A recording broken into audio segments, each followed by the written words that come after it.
جی سوال کریں. عشر کے بارے میں قرآن اور حدیث کے حوالے سے. جی جی عشر کے بارے میں. ہاں عشر.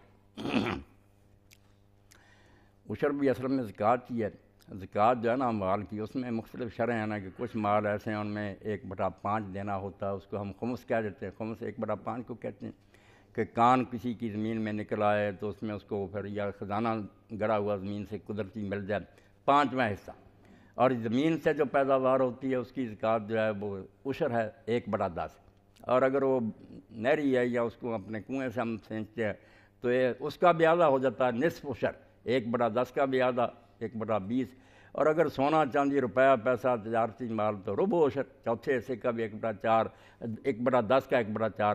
تو یہ شرح مختلف ہے. عشر زمین کی پیداوار ہے، اگر وہ بارانی ہوگی تو اس کا 1/10 دینا ہوگا، اور اگر وہ نہری ہے اور کنویں سے اس کو آپ سیراب کرتے ہیں، محنت اس پر ہوتی ہے تو 1/20 اور دینا پڑے گا 20 من کم از کم. اگر کسی کے ہاں ہوں گے، پھر اس سے کم ہوں گے تو معافی ہے، اس پر کوئی نہیں. ہاں اس بارے میں کوئی اور چیز ہے ذہن میں تو پوچھ.